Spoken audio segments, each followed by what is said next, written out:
Kia ora koutou. Ko Anne Daniels tōku ingoa. I stand here before you as the New Zealand Nurses Organisation President.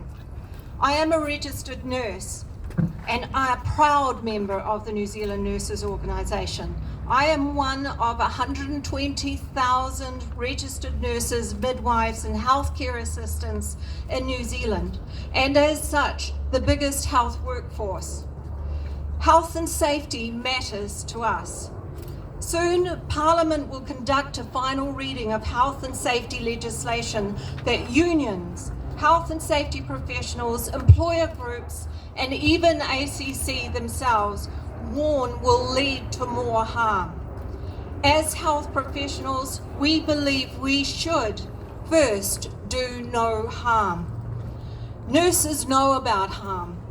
We work in workplaces that are not safe. We know that if we are not safe, our patients are not safe. We know that avoidable harm in healthcare is costing lives, patients' lives, their livelihoods, and costing the country more than $2.4 billion every year. The laws that govern our nation should first do no harm. The Health and Safety at Work Act was passed in the wake, as we've already heard, of one of the worst industrial disasters in the New Zealand industry. Pike River, 29 workers were killed because of serious health and safety failures. And as we've also heard, those men are not statistics. They are real. They are cared for. We care for them. That's why we're standing here today. Today, 16 years later, New Zealand workers are still 6 times more likely to suffer workplace injuries and death, costing over $5 billion a year when compared to the United Kingdom, and as we've heard, twice as likely when compared to Australia. Yet serious and harmful risks to the health and safety are being pushed aside by this government. Critical risks are being amended. A critical risk is a risk that could kill us at work. These shoes show that.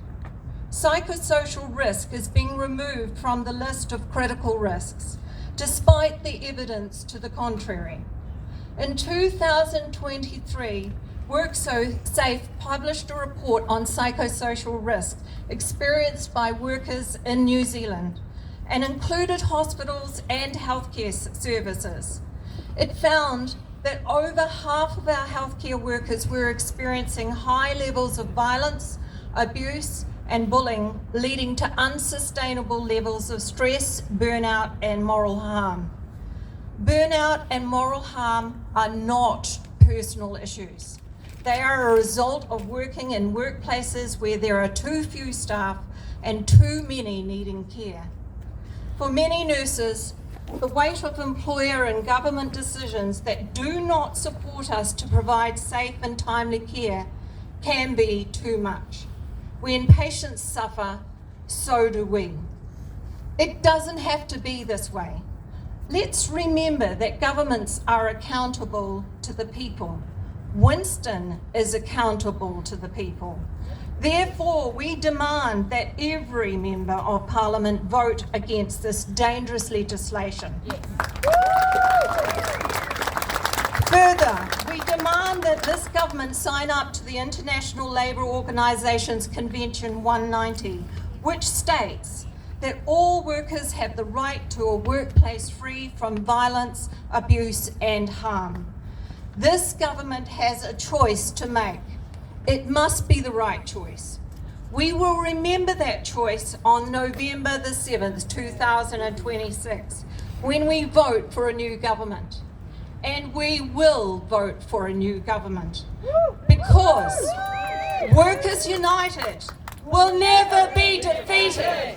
Workers United will never be defeated. Workers United will never be defeated. Thank you.